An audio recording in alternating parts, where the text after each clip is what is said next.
Hello and welcome to the AVForums podcast for the 11th of June 2014, and joining me on this edition is Assistant Editor Steve Withers. Morning, so who's for snot flicking? News Editor Mark Hodgkinson. Oh no, Mickey Fartpants. Whoever let him grow up. Movies Editor Simon Crust. And then we'll get up and we'll poo her all over the table because we're not afraid of anything. And Audio Reviewer Ed Selley. I'm a loner. A crazy wide-eyed loner on a doomed mission to Venus to battle the three-headed mega beast, but on the way I caught cornflakes disease. Yes, a light-hearted start, but we're recording this on Monday night and the news just broke this afternoon. So Ed, just quickly fill us in on the sad news today. Yes, very sad news. The untimely death of Rik Mayall at a thoroughly unreasonable 56 years old. And at the moment, not a huge amount of information on what has sort of behind him dying, other than apparently he was found dead at his home. But it must be said that if you are going to leave us at 56, you could do a lot worse than leave a legacy of stuff that Rik left behind. Let's start right from the beginning. You've got the young ones. His portrayal of the people's poet actually appears to be taken entirely without irony as a template for how every young left-wing person I ever speak to, they actually just come across as Rik Mayall in that. Obviously, bottom, and I'm going to be slightly heretical here and say I never thought that was amongst his best work. And I thought it was. I thought that was his masterpiece, him and Aid. That for me just killed me every time I saw it. You see, I'm always been more of a Lord Flashart kind of guy. Though some of those lines, and it to the extent where I know what you're saying about Bottom, but I just can't ever envisage anyone else delivering the Lord Flashart lines than Rik Mayall. It's just, you just couldn't do it. He made that character his own. Then obviously having portrayed a left-winger so effortlessly, then there's the New Statesman and Alan Bastard. Absolutely, something which I think is a little bit forgotten in the great scheme of things, but some of it's just unbelievably funny, and it's made all the better by the fact that my actual local MP, as well as being a philandering multiple partner shagfest, actually looks like Rik Mayall in the New Statesman, which is just a little touch of magic. And then obviously, as Ozzy Osbourne will tell you as well, he had a run in with a quad bike, and his family was told that they were going to turn his life support machine off at one point, but he managed to stage a recovery from that. After that point, I don't know if anyone's going to vigorously disagree with me here. It was more about popping up in other things and being very good in them. An excellent turn in Jonathan Creek, Poltergeist in some of the Harry Potter films, and lots of bits and bobs here and there, but less sort of standout roles. What he said in a recent interview, and I can't remember exactly what he did say, but it was along the lines of, after the accident, after the near-death experience, he wanted to live every day to the full, and he wasn't that bothered about work, and he wanted to spend his time with his family and doing bits and pieces and always doing the stuff he always wanted to do. Whereas before that, he was a risk taker. Yeah, I think there's definitely something in that. That's not to diminish the stuff he's done since that time, but yes, it fits in clearly with it being, that's quite interesting, see how it goes and take it from there. I think one thing of note as well, obviously as a website and as individuals, many of us are quite active on Twitter. I think it's worth pointing out and reading in full Rik Mayall's one and only tweet. He joined up and then simply posted, "Opening my very own Twitter to stop another bastard from doing it. So off and don't expect to hear from me anytime soon. Love, Rik." And that was it. Here. Ed, did you mention Kevin Turvey? No. Do bear in mind, first thing he did, wasn't it, before the young ones even? Yes, you're possibly right. Do bear in mind I have the slight disadvantage of being a lot younger, not born you. at the time, and two, not being in the UK either, which really affects my ability to comment on some of these more sort of biting issues from the 1980s. Sadly, But his film career wasn't quite as stellar, has to be said. Aside Well- from, he did get the Guest House Paradiso, which is a great title, not such a great film, which was kind of bottom in a guest house. it was the bottom movie, yeah.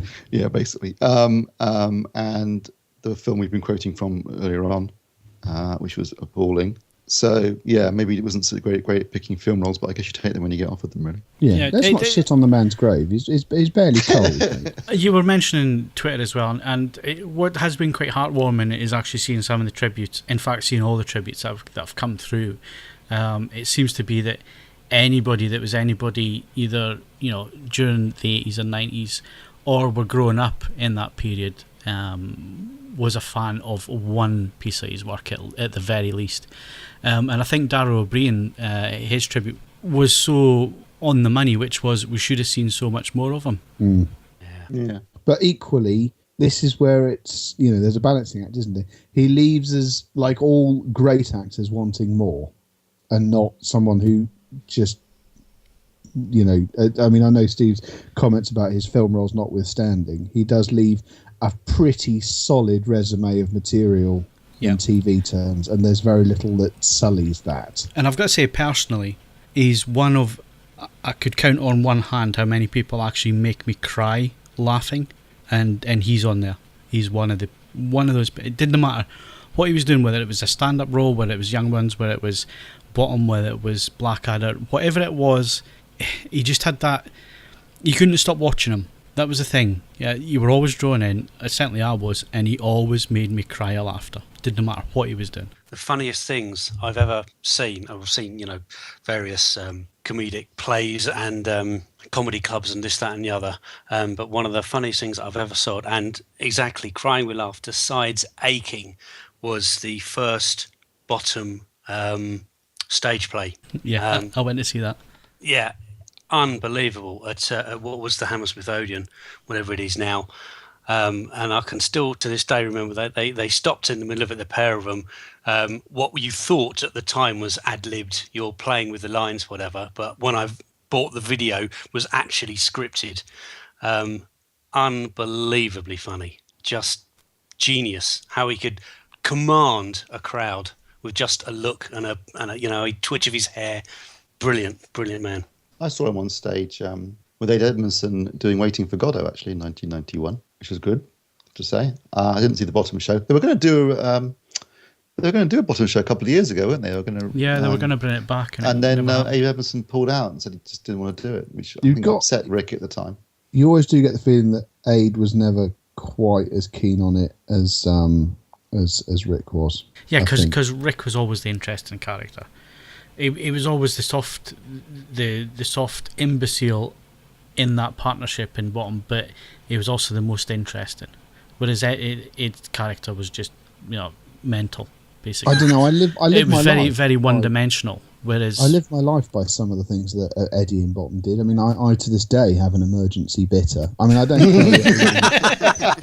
I don't carry it around in a coat. It's really hard to do that, but there is always at least one emergency bitter in this house. You never know when you might need it. Does that take place? You get rid of the fire extinguishers and it's just bitter. Well, Cans of I bitter. kill two birds with one stone. As long as it's below 4%, it's a perfectly good fire retardant. And obviously, I have at one time at university, and I'm not going to lie, some alcohol and other chemicals were involved. But we watched the Christmas special, and we decided to try and make vodka margarine. Sprouts of doom. Oh, God. Then, of course, gold, frankincense, and grr. Grr.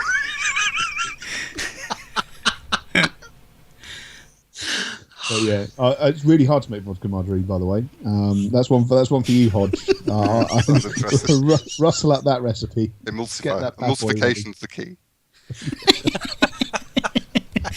Yeah, I loved it. I love Rik Mayall. I wasn't so keen on Bottom, but the rest of his stuff is fantastic. First came to light in The Young Ones for me. I was probably age 12 or 13, so it was just perfect subversive comedy. And he was like he was in Bottom, as you say, he was the most interesting character in that. I thought Rick was really funny. You know, he was an absolute prat, clearly, and the archetypal twat of a student. But what a wonderful character. And yeah, shame we didn't see more of him.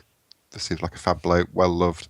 And he'll be sorely missed. I'd say 99% of the tweets I've seen to date have shown respect for the guy and been positive, which is always nice, because sometimes, you know, it takes a few minutes and the jokes are out, and I always find that quite disrespectful. But I think he genuinely was well liked, and he will be sorely missed. Okay, so let's move on. Hardware news. And Steve, you were out the office again on Friday, across to London to Deluxe Digital, to see a demonstration from Dolby on how they put together their digital cinema packages. Yeah, I mean, it was a joint event with Deluxe and Dolby, although in all honesty, it was really all about Deluxe and how they create digital cinema packages. It didn't have that much to do with Dolby in the end.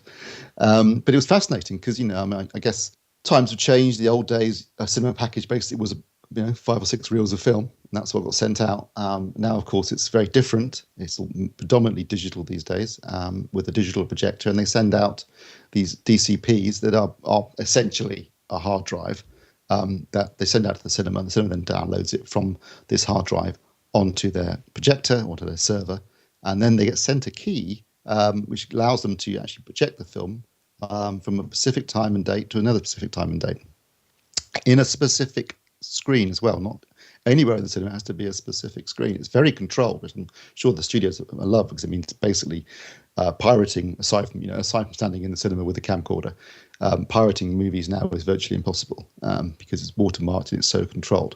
But the way that they go about actually creating this DCP is fascinating, because much like the old days, the workflows for movies are still very segmented. So there's the picture, there's the sound, and then there's the subtitles and anything else that needs to be added to the DCP. And the DCP will have on it everything. So it will have adverts, trailers, then the movie itself for a start. But also what they'll do is they'll combine the video aspects of the picture and the audio. Then Deluxe will also create subtitles if necessary. So depending on the film, it can either be, it could be an English language film with subtitles for various parts of it, or it could be an English language film being created for a foreign market where they put subtitles in. And obviously, if it's a 2D movie, subtitles are quite easy to do, relatively speaking. But when you're talking 3D, it's a different ballgame entirely. And they were actually using X-Men Days of Futures Past as a demonstration to show you how correctly to do subtitles and how not to do subtitles. And they showed us the same scene 3 times. Once with the subtitles actually, as it were, zero parallax, in other words, in the same plane as the screen itself. And of course, whenever anyone is in negative parallax and they're poking out of the screen, you get what's called embedding of the subtitles in the actual image, and it's very unpleasant to look at, and it gets horrible pretty quickly. And the second example, they had the subtitles were in negative parallax right in front of any of the images in the screen, so they would never have any embedding. However, obviously, it means you're constantly focusing on their subtitles and then focusing back onto the image and then backwards and forwards. Very distracting and a lot of work. And finally, they showed you their version where they would basically subtly move subtitles around the image. They would actually animate them, push them in and out, and you couldn't really tell when you were watching it. It was done so well that you just read the subtitles and enjoyed the film. But we took your glasses off and they showed us a 4th time. You could see how much animation and movement was going on with the subtitles to make them move in and out of the image, and not to have edge violations or embedding where they would overlap with an actual image. Quite clever, and something that hadn't really occurred to me before, but obvious when you think about it.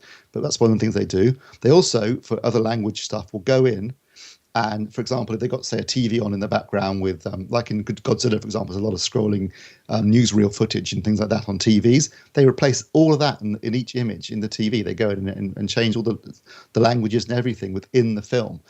Posters, signs. They also change the credits. So the opening credits for Days of Futures Past is quite complex. And they have to change the title a bit. So they actually have their own team animators who do all this for the studios. It's a lot of work. And then they do obviously other things like, different foreign language tracks as well. And quite often they'll produce all this for one DCP, so it'll cover the whole of Europe. And then they showed us, they were talking about 2K and 4K. and you became quite aware watching some of this footage that if you're using really high bit rates and much wider color space and sort of 16-bit video, suddenly 2K can look stunning, and you can sort of realize maybe people have got a point when they start talking about not just increasing resolution but increasing the actual the way that the content is compressed will make a massive difference. They actually showed us some footage that went from being 250 megabits a second and then dropped it down to 175 and then down to like 100 and then down to 50, then down to 30 and then finally down to 1 megabyte a second. And it was still quite watchable, well, very watchable at like 50. And even down to 30, it was okay. Obviously, when you get down to 1, it's terrible. But you realise that there's so much more that can be done. And they did say, if people just spent more money on tuning the cinemas and the equipment, would make a big difference to projected image, regardless of having to increase the resolution. So all in all, it was a really fascinating afternoon. Not so much to do with Dolby Atmos, although that's what I thought the whole event was for. I mean, they mentioned it in passing. They mentioned how they add the Dolby Atmos track to the DCP above the normal 5.1 or 7.1 track. And then they were pointing out that in actual fact, the amount of storage capacity needed for the soundtracks is minimal compared to the actual video aspect of the image. But it was it was fascinating and something you kind of take for granted. You go to the cinema, and they did bemoan the fact that to a certain extent that with the way that cinemas are going now and everything being largely automated and the sort of the skill set of the projectionist is gradually dying. For them, it's a bit of a pain because obviously it means that they think just because someone can sell popcorn at the counter, they can also run the projectors, and they get loads of phone calls in for people who can't get the keys to work or can't get stuff to screen, can't get it to work properly. But it made you realise what goes into a modern digital projection at the cinema these days. Yeah, I mean, you say that, Steve, but I've been to presentations where they've had projectionists on and the film still be shown on the ceiling, not on the screen. Yeah, I'm sure. I know they were saying that with these DCPs, if you get one title wrong for each of the files in there, because they have to be named in a very specific way, and if it's one letter out for any reason, these are really long names, by the way, like massively long file names, it won't work. So it's a very, and there's a lot of QC that goes on with these things and make sure that when they get sent out, they're perfect. And they said they had to do hundreds and hundreds of these for not just DCPs for the cinemas for X-Men, but also different versions for X-Men. It was like a huge job for them, which they were working on for about 3 or 4 weeks before the film launched. But yeah, I mean, it's I guess it just shows you how things have changed from the old days when you just send out a bunch of reels and someone would just string them up and then do a real change when there was a cigarette burns in the corners and that was it. All very different now. Interesting stuff, and there'll be an article up on the site about your afternoon. Yep, there will. Yeah, by the time this podcast goes up, probably. Right, so that's Deluxe Digital and how they put together the digital cinema packages. Like I say, Steve's article will be up on the site. Go and read it. Go and ask him some questions underneath that, and I'm sure he'll come in and answer them for you. Right, hashtag Ask the Idiots. We've had a couple of questions this afternoon. So guys, first question came from Kevin Davies. Right, so okay, feel free not to answer this if you don't want to, guys, but Kevin asks, what are your day jobs as they clearly inform and influence your comments and reviews? This is kind of the day job for most of us, isn't it? Really. So well, I'm a the fact he's viewing us as amateurs is quite flattering, isn't it? This is mostly the day job, Kevin. Thanks. Trust me, I am the very definition of a gentleman amateur at everything. Sometimes not a gentleman, but definitely an amateur. I think Simon's the only one with a proper job. I'm the only one with a proper job in this group. Yeah. I work in a university. You're a rock scientist, aren't you? A rock scientist. Geologist. School of rock. I much prefer rock scientist to geologist. Yeah, a rock scientist. That's good. Yes, I am. In answer to your question, Kevin, I'm not proud. I'm prepared to work for anyone who's prepared to pay me. over the weekend, I translated a cupcake recipe book. Not translated, rather. I copy edited a cupcake recipe book that was originally in French and translated by someone Chinese, probably using Google Translate, into English. And I had 54 pages of cupcake recipes to proof and edit. And that's the worst weekend I've ever had in my life. That's just a little bit of part-time fun I get in. Does it put you off cupcakes for life, Dan? Yeah, I said that. I'm never eating another f***ing cupcake in my life. So, anyway, answering that question, 3 of us, is that right? 3 of us? 4 of us, sorry. 4 of us do this as a job full-time, and Simon's a rock scientist. Right, okay, other questions. This is going to be a quick one. Any idea when 4K OLEDs will become available? Hashtag how long is a piece of string? I think you answered your own question there, King Scion. Thanks for your question. LG have said they'll release a couple this year, although we know what their release schedule is usually like, and it might not come out this year. Nobody else is committed, as far as we know. Yeah. And we had one from TJP75 on the forums from the last podcast. He had quite a few, 36 points, but he only wants us to discuss 2 of them, thank God. And as they are loudspeaker related, this is going to go to Ed. So it was from an article about Munich 2014. Point 1, as a general observation, some of the biggest, most advertised, most reputed brands make the most coloured sounds. Would you agree with that, Ed? There is something in that. I would say Alan Shaw is the man who made these points. A number of them are entirely valid and entirely relevant. You do, however, need to view them through the prism of what Alan Shaw does for a living. He is the managing director and head honcho of a speaker company called Harbeth in the UK, and they make some lovely, lovely speakers, but they are not complicated.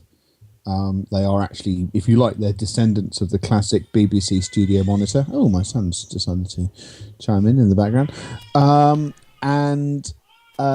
Yeah, they're not these. There's no trick drivers. There's nothing complicated about them at all. So ultimately, there's a case of viewing how this is from from his perspective. There is undoubtedly a sense that some of the big speakers doing the rounds at the moment are possibly, depending on how you choose to measure and interpret the word coloration, more coloured than Harbeth loudspeakers, but equally they can do things that relatively compact box loudspeakers just can't do. So yeah, he makes a valid point, but he does so from the sense of bigging up his own company's product. Certainly from my point of view, Ed, and from my experiences, when I've been to demos and stuff like that, where we've had forum members along and we've been showing off different bits of kit and all the rest of it, whether it be speakers or amplifiers or whatever, certainly over the last 10 years that I've been doing this, I seem to come up against the same thing, which is always, if the sound is flat, if it's neutral, if there's no coloration to it, i.e. something like a Genelec or a Mackie or a studio monitor, where you're actually hearing what the actual sound is without any other interference, so like recording studio type sound that you would hear during a mix or whatever, compared to hi-fi or stereo speakers that are released by brands do colour their sound, or they will sound a certain way. They will never sound neutral like a professional monitor will sound. It's a sort. I mean, if you want to entertain yourself on the internet with the objectivity versus subjectivity debate, you can lose weeks to it. But the long and the short of it is that,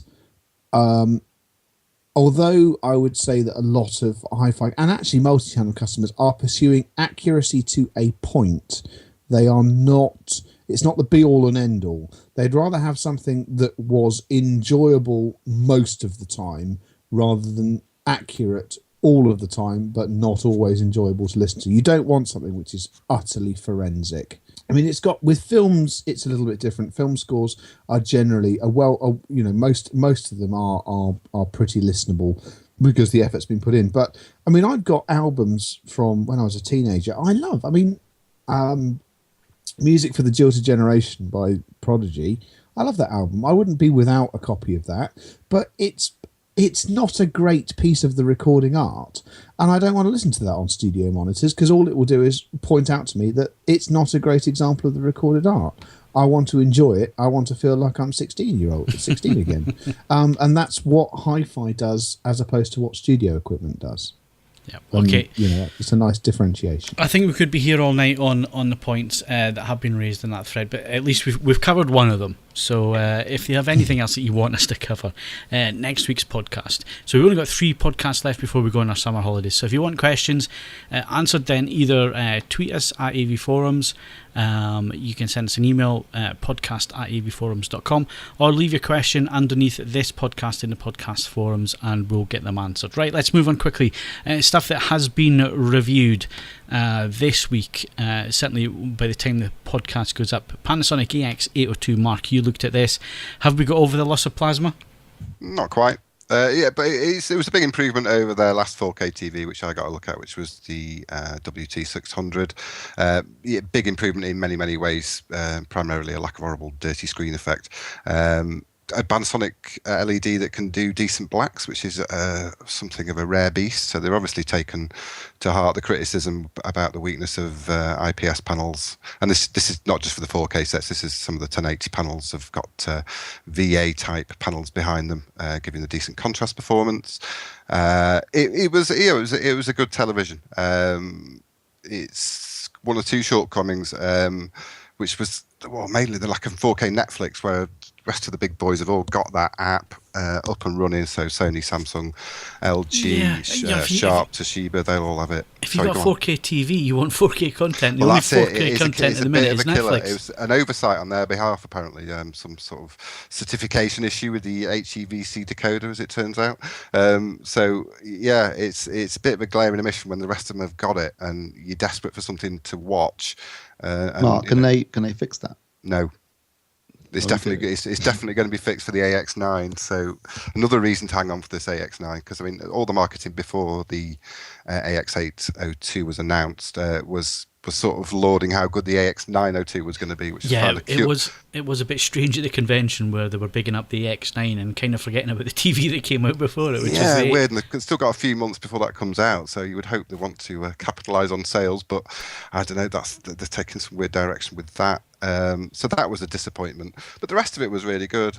Colours were accurate, great scaling. Although a 50-inch panel, it's a bit more forgiving, isn't it, than the larger ones we've seen. 3D was really nice. Most of the smart features, barring the 4K Netflix emission, were impressive. Yeah, and it was a really good TV. And the lack of 4K Netflix is massive, really. When you've got comparable sets, I mean, certainly I've seen sets from Samsung that are at least its equal in terms of picture quality, and they have the 4K content on top of that, so at more or less the same price. So bit of a boo-boo there. But that's not the only 4K screen we've looked at this week, Steve.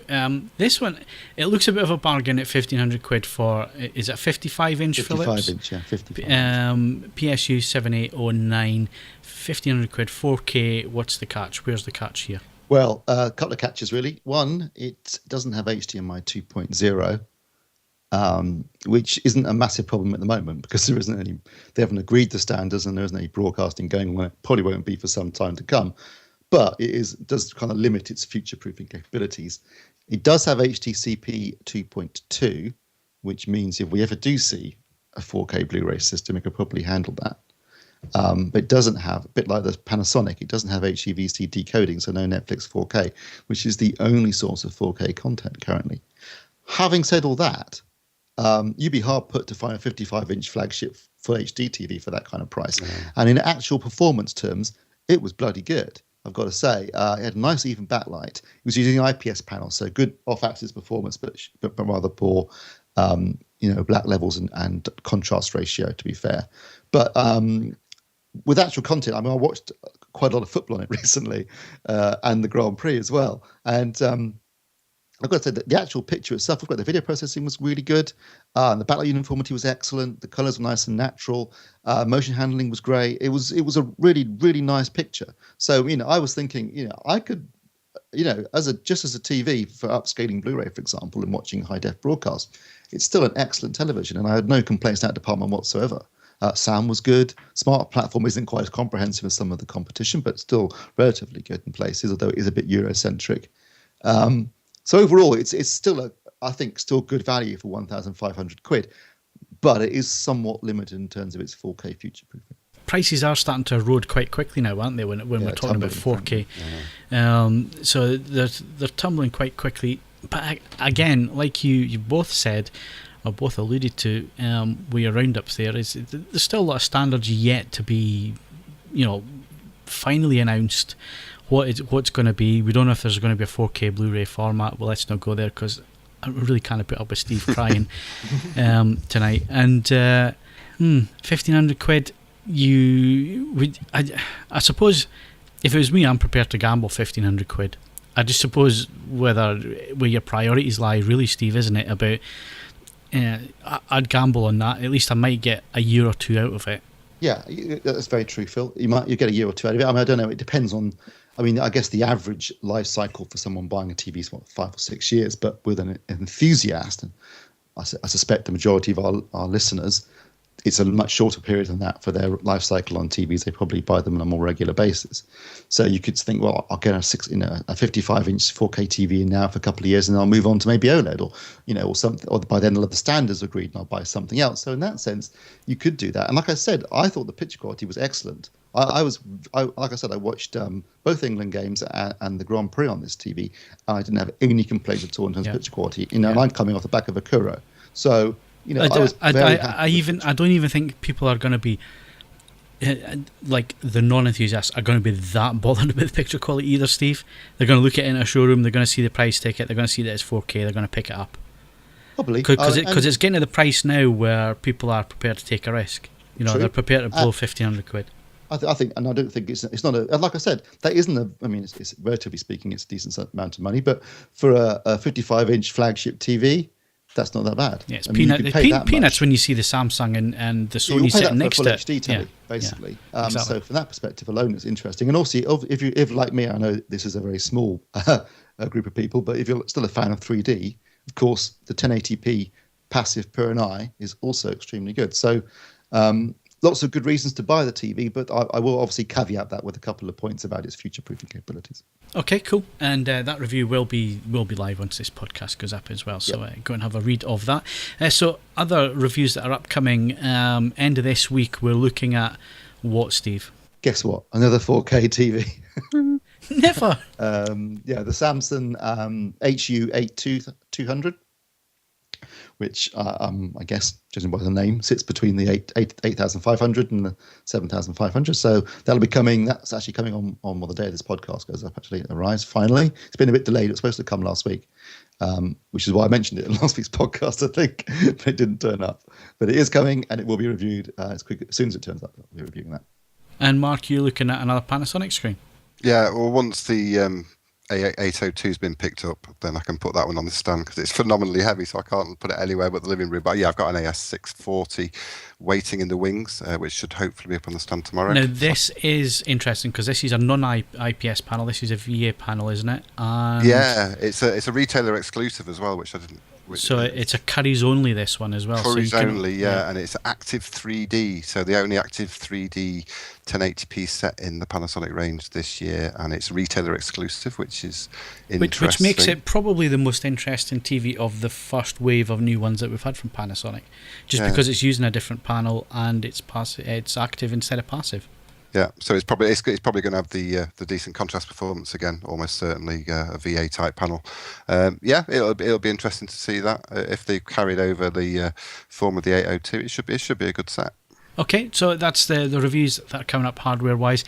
I was going to ask Ed, but we're still only second week of the month. Leave it. There's stuff in the running. There's stuff in the running. We'll be back in a sec with a quick games roundup.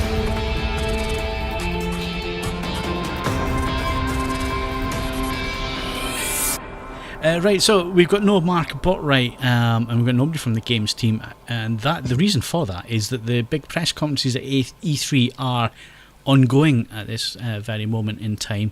E3 kicks off this week, and like CES, all the press events happen before the main show. So that's what's happening while we're recording this podcast, so that's why Mark's not around.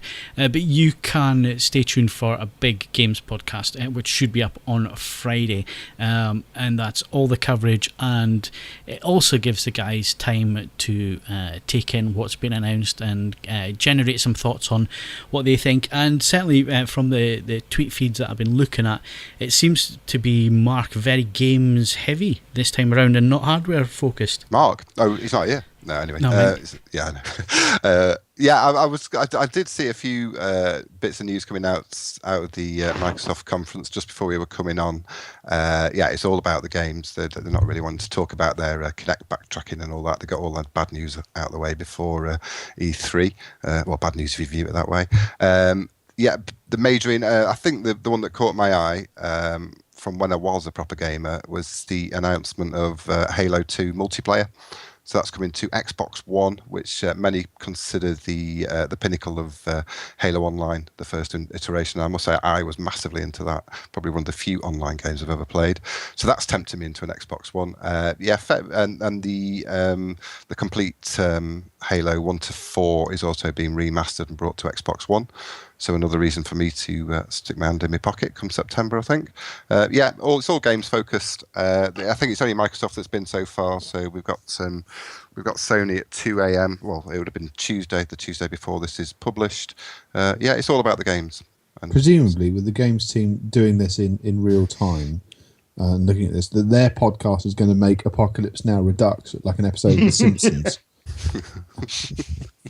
You'll need to clear your schedule for that bad boy. It's likely to go on. Okay, so like I say, E3 coverage and the games podcast is incoming this week, so look out for that if you are into games. And also check out the front page for all our E3 roundup and reaction pieces as well. When we come back, we're going to do the AV snack.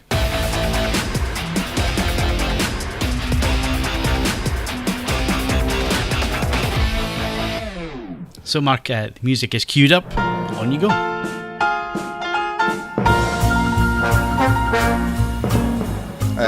Steve in the email, he's put World Cup snack again. So we're going down the Brazilian route after the roaring reception I got last week for my cheesy balls. Oh, stop it! Really. This is really is. I think it is the favourite. That was the third favourite Brazilian snack I gave you last week. But this is the favourite Brazilian snack, and I must say they look delicious. I'm not particularly good with pronunciations in English, so you'll have to stick with me here.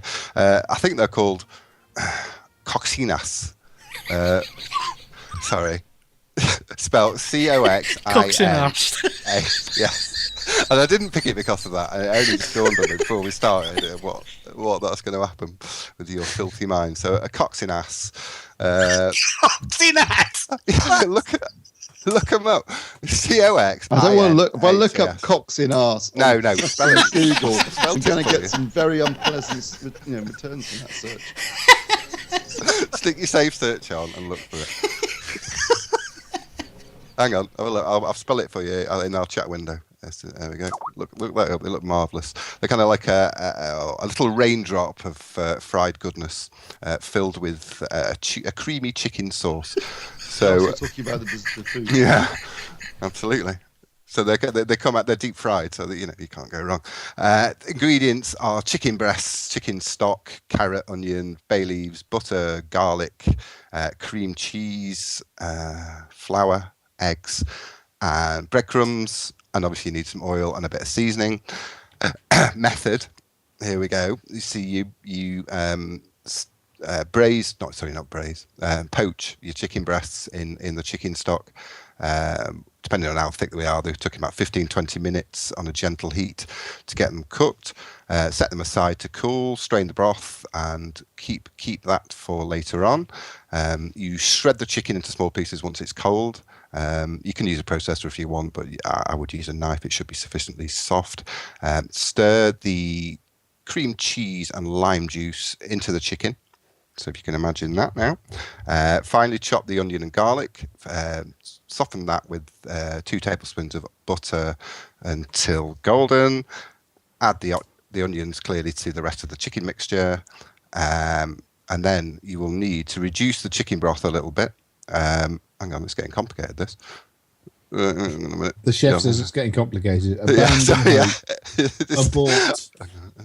Are you just reading this for the first time, Mark? I've noted it out. It's quite a long recipe. So yeah, you basically reduce that by half and thicken it with some corn flour. You take your chilled chicken mixture, mix it into the dough, into golf-sized balls, drop them in a fryer, and you probably take 4 to 5 minutes to come up golden and delicious, and serve them warm. Salt and pepper. Cox in ass. I was thinking along the lines of, bowl of crisps and. Well, if you just want to buy a bag of crisps, feel free. I have no problem with that. Cheesy. But you asked me to do a recipe. I'm not going to go. Well, I could do. Just go to the shop. I'll tell you, Steve, what I found this week at Nando's crisps. I don't know if you've seen them yet, but they're ridged crisps from Nando's with a peri flavour by any chance. peri flavour. Oh God, Just really Nando's nice. is the most overrated restaurant chain in the UK, bar none. Oh, here we go again. Even in excess of Ed, hang on. Is there something that you do like? Is there anything on this planet that you actually like? Do you know what? I'm going to give a televisual heads up for anyone who, like me, isn't really that excited about the World Cup. When this podcast goes out, Wednesday morning, so it's nice heads up, Wednesday at 5 o'clock, if you are able to receive Eurosport, which I think is Sky, Virgin, crops up on a couple of other packages as well. Qualifying for the 2014 Le Mans 24 Hours kicks off on Wednesday, and it happens during the night and during the day because you have to demonstrate your speed under both conditions because you will be racing all the way through the night. Obviously, it's about the most insane event you can try and televise, a race that goes on for a complete day. But my God, this weekend, for the first time in as long as I can remember, there are 3 teams going into it, and any of them could win. Normally, there's a firm favourite and a challenger. This weekend, 3 teams are entering who could all win it, and look, it just promises to be awesome. And it's also Father's Day on Sunday, so you have a credible excuse to sit in front of the television in your dressing gown, watching motor racing, which that's pretty cool. That's what I'm going to be doing anyway. Sounds thoroughly exciting, Ed. I know you don't get that excited about motorsport, but it's the greatest race there is. It's just insane on so many levels. If someone tries to suggest it now, it would be banned outright under health and safety. It's just not safe mechanically or in terms of how people are supposed to concentrate or work for that length of time. But it's just going to be fantastic. And if you have a shred of soul to your body, you just want Mark Webber to take that Porsche and not do what he did last time, which is take off at 200 miles an hour and fly into some trees. Want him to win. It'd be great. Okay, thanks for that, Ed. We were talking about World Cup winning snacks. How we got on a 24-hour motor race? Yeah. Well, if it's a 24-hour race, you're going to have to make a few meals, aren't you, to cover that? So there you go. Yeah, sorted. Right, that's our snack done and over, and we're going to come back in a sec with movie news.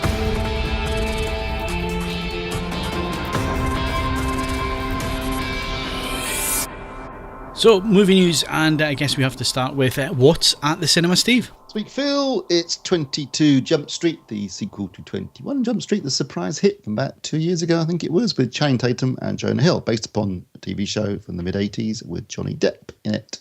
About a bunch of, the original TV show was kind of semi-serious and about young-looking police officers who go undercover into high schools to bust drug dealers and that kind of stuff.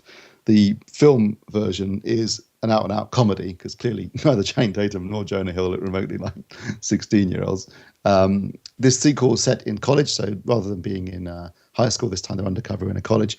And to be fair to the film, it makes a lot of jokes and it's confident enough to make jokes at its own expense, particularly about being a sequel, so they're constantly making jokes about doing things exactly the same as last time. It's very kind of postmodern and knowing in a lot of its jokes too. It makes a lot of reference. I mean, it's one of those I think we have to see twice because there's so many jokes in there, some of which work, some of which don't. But a lot of references you might not pick. There's actually a joke in it which I picked up on, but I don't think anyone else in the cinema noticed. Which was a joke about Benny Hill. They drive past the Benjamin Hill Film Study Centre in a kind of Keystones cop chase when they're in a stupid little car, and it's kind of like that's in the film, and it's a Benny Hill joke, which I thought was great because I guess that he is kind of popular in America, but it still surprised me. Again, as with the previous film, Channing Tatum proves himself to be quite a capable comedian, or comic actor, should I say? And Jonah Hill, of course, is great in comedy. It is funny. It's not consistently funny. There are moments where it kind of drags, and it has like a unnecessary fourth act. And I actually proofed Kaz's review before I put it up yesterday, or we put up today, and I think he's pretty much bang on the money in terms of his analysis of the film. He gave it a 7 out of 10. It's very funny at times. Drags a little bit in the middle section, and it's probably a little bit too long. It's only 2 hours. I think a comedy should be about an hour and a half. But it's got a good cast. The leads are likable. There's plenty of good jokes. It's directed by the guys that made the Lego Movie and 21 Jump Street and Cloudy with a Chance of Meatballs, who I think are on a bit of a running streak at the moment. It was good fun. I really enjoyed it. I was a fan of the previous film. I know not everybody was, but certainly it was successful. And I think it's more of the same, but done in a different way. And there's also a great bit at the end where they basically go through 23 Jump Street, 24 Jump Street, 25 Jump Street with all these different ridiculous scenarios for them. So whether there'll be another sequel, I don't know, because they kind of like did it to death at the end of the film itself. But overall, it was a fun 2 hours. With likable cast, and I enjoyed it. I would agree with Kaz's 7 out of 10 actually. Okay, and moving on swiftly, Blu-ray's released next week.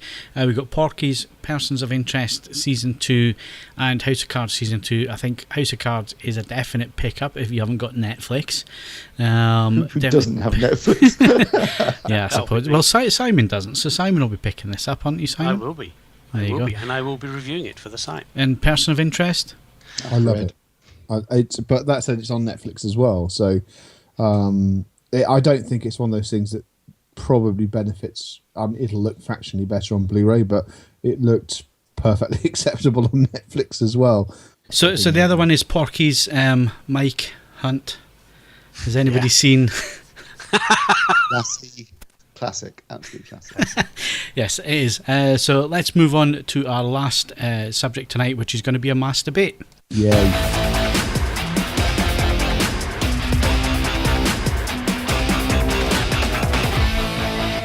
Right, okay, the BBC. We have spoken about the BBC on previous podcasts. We have had differences of opinion. Have a few words to say. Differences of opinion on the BBC. So first of all, let's start with the news story, and then we'll move into the licence fee. Right, so the news story is 4K broadcast tests from the World Cup. BBC is going to do them. Public won't get to see them. It's going to be an internal test to see how it works on their networks and on the broadcast network. Yeah, I mean, let's get this straight from the beginning. The World Cup is being, the actual filming is being done by FIFA TV, and the cameras are being provided by Sony for the 4K broadcast, and they are going to be broadcasting some of the games. I think the semi-finals and the final you've got to watch them, I believe, in certain cinemas where there will be broadcast to them in 4K. But the BBC are basically just doing a test, as Phil's just said.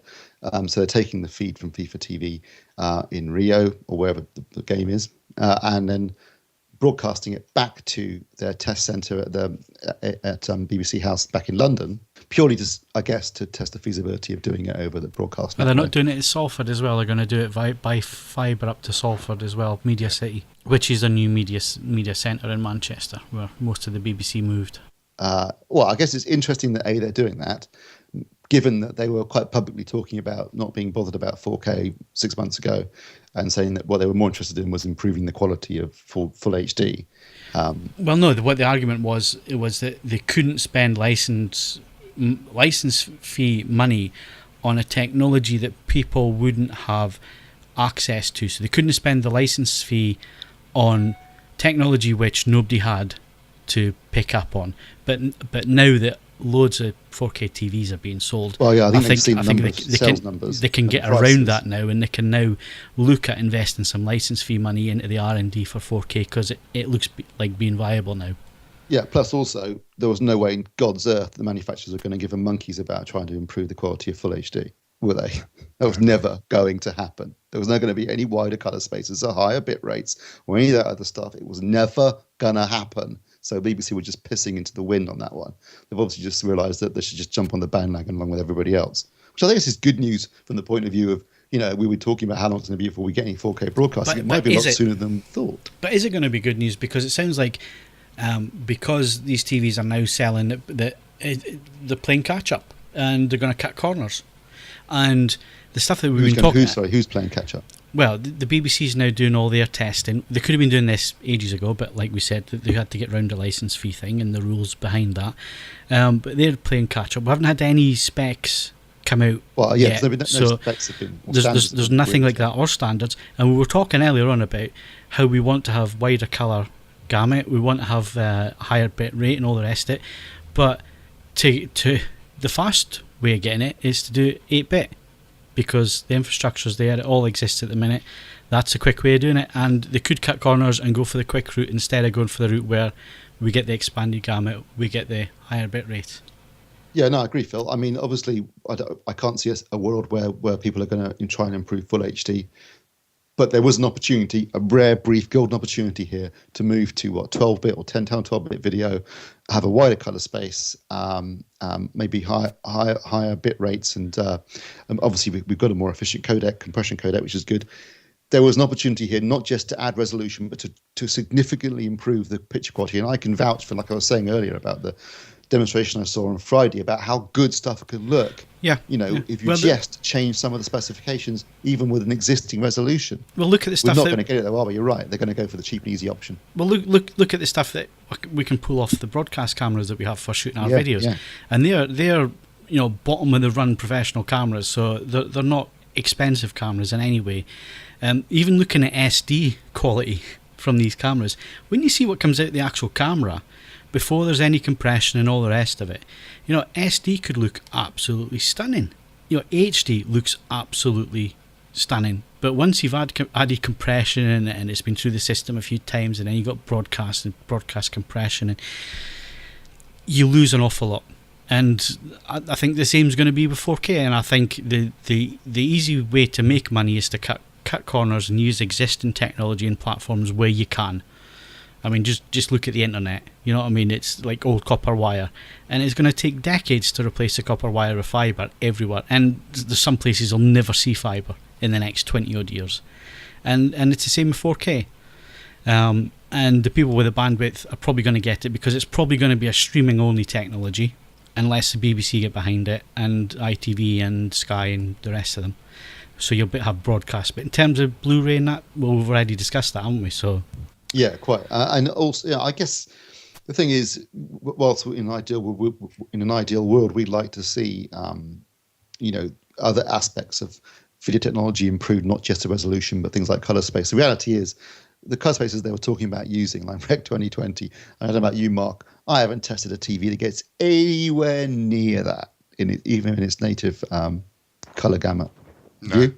No way. Sometimes you get red sort of halfway there. I've seen some. The OLED's got close to DCI specs. Close. Yeah, you can get reasonably close to DCI, but Rec 2020 is out of reach of the technology for now. So for the technology that exists at the minute, yeah. Okay, right. So let's move. The thing is, though, that wait a second. Hopefully, this will segue neatly into where I think you want to go.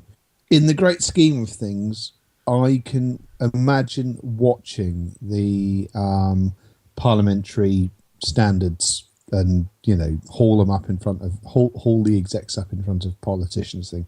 If you tried to explain a qualitative pursuit of HD or 4K, and then you just basically said, then they tried to reel out what they were doing there, it's just going to be ultimately the question is going to be asked with some justification, where is the wider public interest in, this is where I was going to bring. the argument. I was going to bring it to you, Ed, actually. So I'm glad you've chipped in at this point. And by the way, we've just lost Mark Hodgkinson. He's had to go because we knew this was going to drag on a little bit. But I'm going to bring this back to you, Ed, because let's look at music and music delivery, and where the general public are concerned, where the mass public are concerned, quality doesn't matter. No, you're absolutely right. So it falls to companies that exist in their own right to make that argument for themselves and find the market for it. I know it's a heretical point of view from the perspective of the BBC as an arbiter of quality and the rest of it, but the BBC as a public service broadcaster is not obligated to pander to us. So I do think it should be pursuing 4K. Please don't take any of my comments to mean that I think it should, just sit back and send us 576 lines of state authorized, whatever. But nonetheless, it has to cost up what it's doing. And 4K sales are doing well. I'm pleased at how well they're doing. But for the moment, it needs to just start paddling in the shallow end. And that will mean that the absolute promise of what the format can deliver will not come from a state-funded broadcaster. It's as simple as that. In the current climate, it can't come from a state-funded broadcaster. You can't turn around and say, we're shelving BBC Three with all of its supposedly targeted youth programming, and the good news is everyone that can afford at least 1,500 quid from what we've been discussing earlier on, and realistically more, will see a stand-up improvement in the quality of the broadcast that they're seeing. The BBC has to approach this carefully and with one eye on the bottom line. And ultimately, I know that over for most people's sort of lifetimes in the UK, the BBC has always been at the forefront of technological innovation. At the moment, the buy-in for the latest round of technological innovation is very high. The number of people that can actually reap the full benefits of it is not that high. It has to do this slowly, carefully, and with some limitations to what it's doing. Yeah. So this is where companies like Sky can take a lead over the BBC and invest. Absolutely. Yeah. If they feel that is the future, and they can offer a product which is high quality, even if it is a niche to start with. What we've seen in the past is HD was a niche to start with, and now there's entirely right. I mean, let's put it like this: Sky, with no obligation to provide a one-size-fits-all public broadcaster remit. If Sky Sports decides to do, in either next season or the season after, Sky Sports Ultra HD, so it does the cream. Obviously it has to compete with BT Sport for certain bits and bobs, but if it decides to do its headline football games in 4K, and it finds a way to get 4K down to the consumer over whatever transmission system it's able to use, that's Sky's prerogative. If it chooses to lose £11 billion doing it, or tries to make a profit doing it, it's entirely up to Sky. Unfortunately, the B is unfortunately or fortunately, depending on how you view. I mean, we've got all sorts of other things to pay for as a country.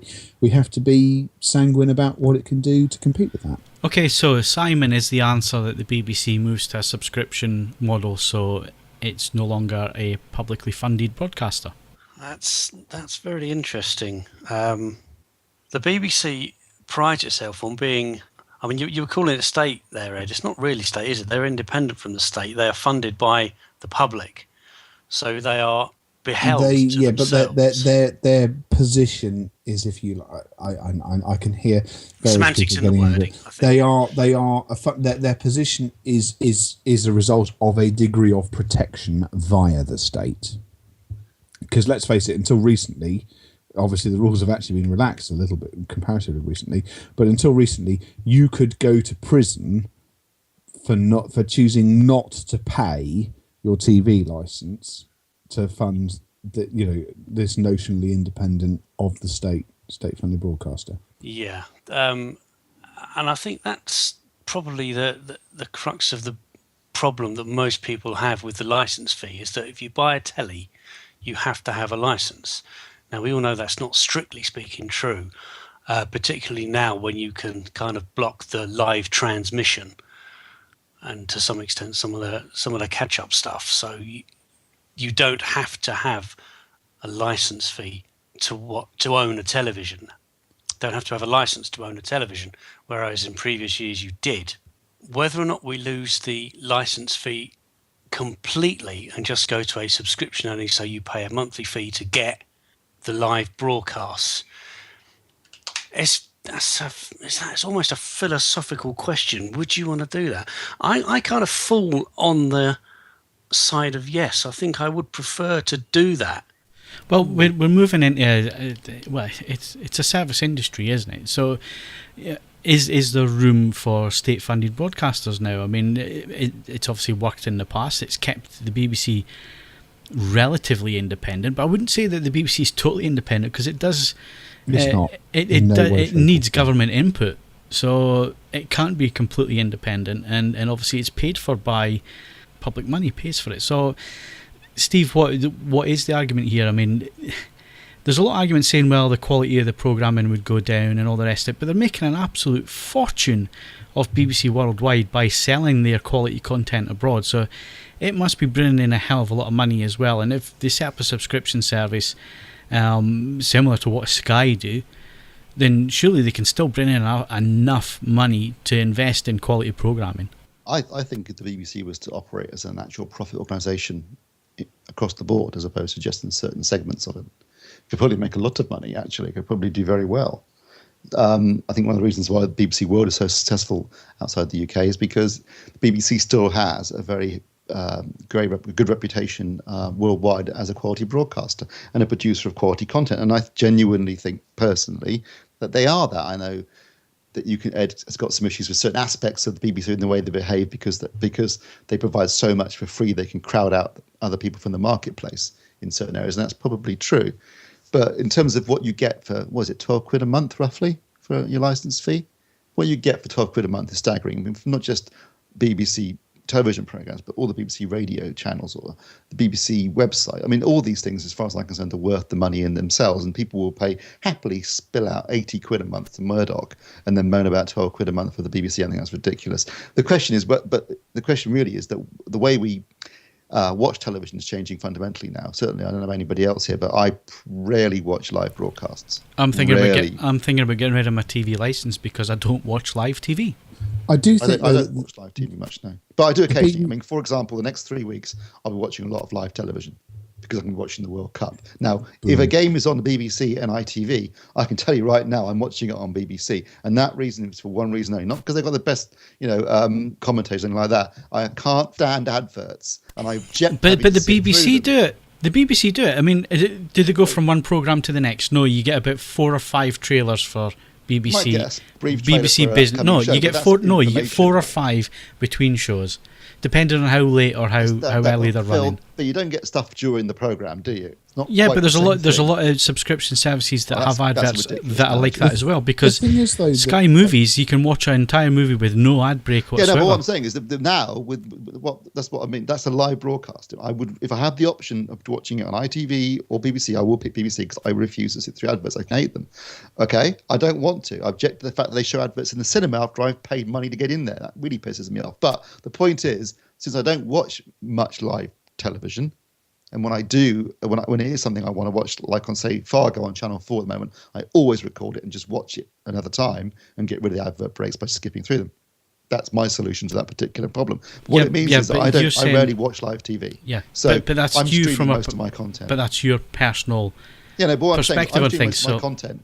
And I don't think I'm alone in that. You probably are in the same boat. And Ed's a big streamer as well. Perhaps Simon less so. But the way I digest television has fundamentally changed in the last 5 years. But the thing is, though, when you lead on to that, the BBC is being extraordinarily timid in one area where it could, at a stroke, make a fortune. At the moment, iPlayer is a catch-up TV service. Nothing more, nothing less. If you look at a combination, and this is blue sky thinking here, I'm on my fourth or fifth. Ultimately, you've got 4OD, which manages to hold a huge legacy amount of content for Channel 4. If you think globally, if the BBC decided to adapt iPlayer, so it became, you had a free, if you like, catch-uppy bit, all the rest of it, but then effectively went subscription, and you got to get the lion's share of the their BBC's archive. Legacy content. Their archive, basically.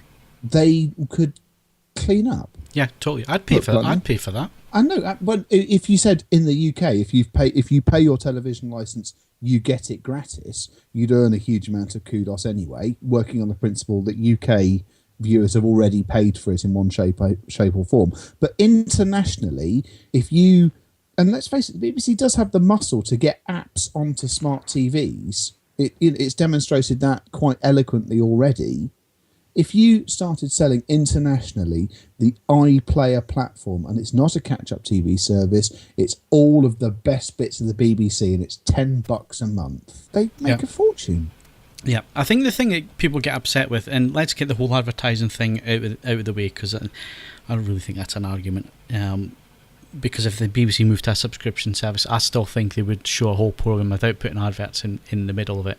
I don't think they would go that low. I think they would have certain standards. So let's put that to one side.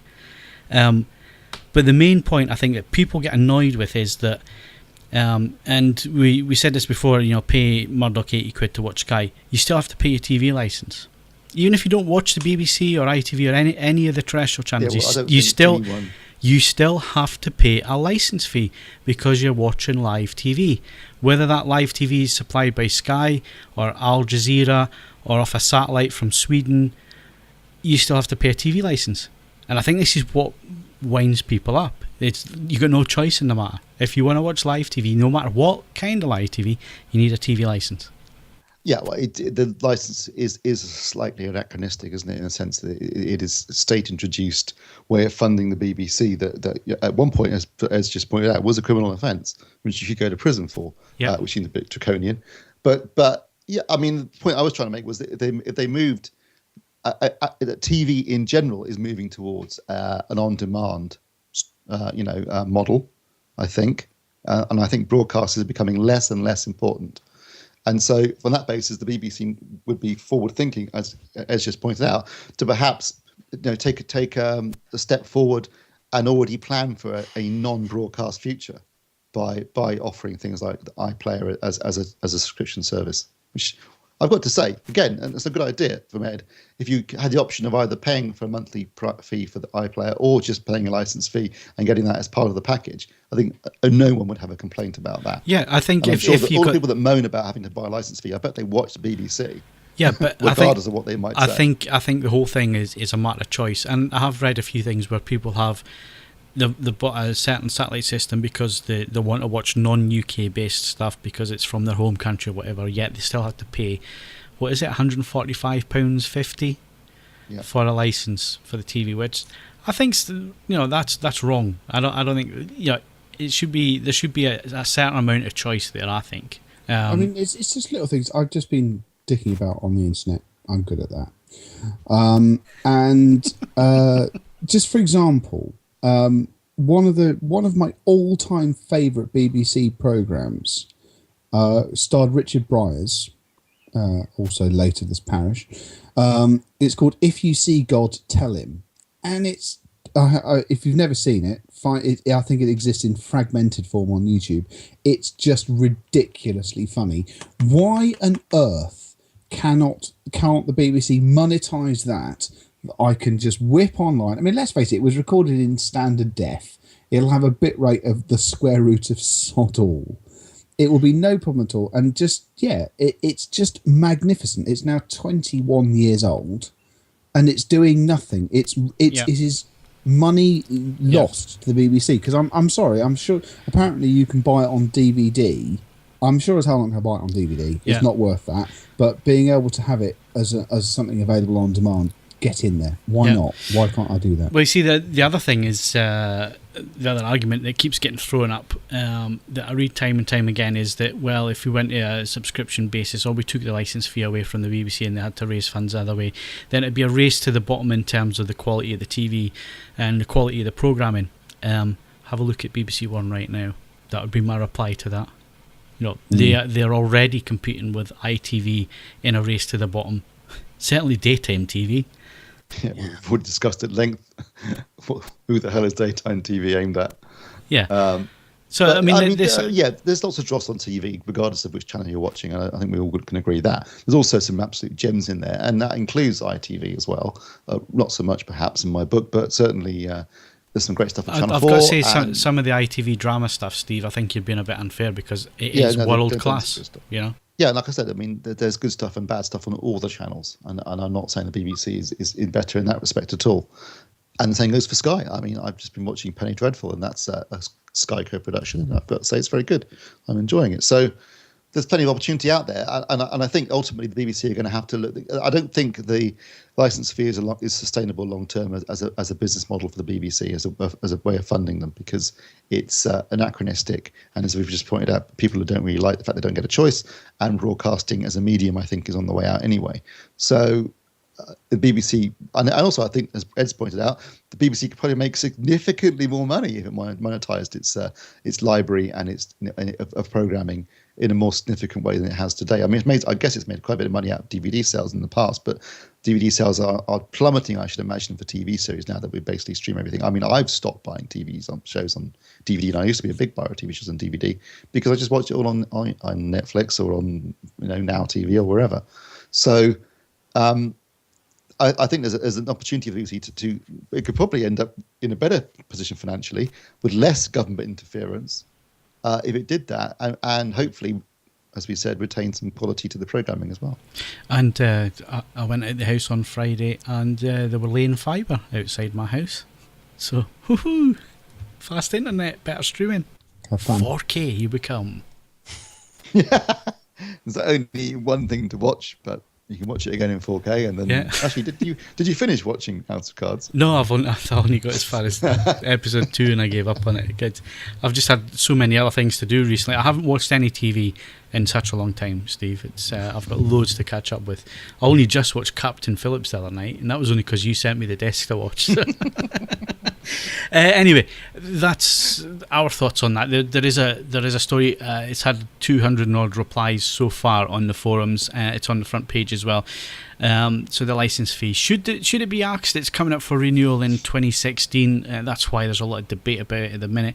And there's definitely arguments to be had there about how it's funded and the way forward with the BBC. So if you got any thoughts on that, then like you say, there is the story on the front page and in general chat, or you can put your thoughts under the podcast in the podcast forum, or send your comments via email to podcast@avforums.com. And that's it for this week. My thanks to Steve Withers. What a pile of shit. Was that a quote, or are you talking about tonight? That is a quote. All right, okay. Simon Crust. Dog poo, yucky, yucky dog poo. And Ed Selley. You don't throw spaghetti in my restaurant. Don't forget, you can follow us on Twitter and Facebook. Bookmark avforums.com for latest reviews, news and video. Plus, you can leave us a rating on iTunes if you enjoyed the show. And don't forget, if you have had any issues with this podcast turning up in your device, whether it be an app on Android or iPhone or iOS or however you get the podcast, if you had any issues, what you need to do is delete the feed and then reinstate the feed, and that should sort out any problems that you're having. I'm Phil Hinton. Thanks very much for listening, and we'll catch you again next Wednesday.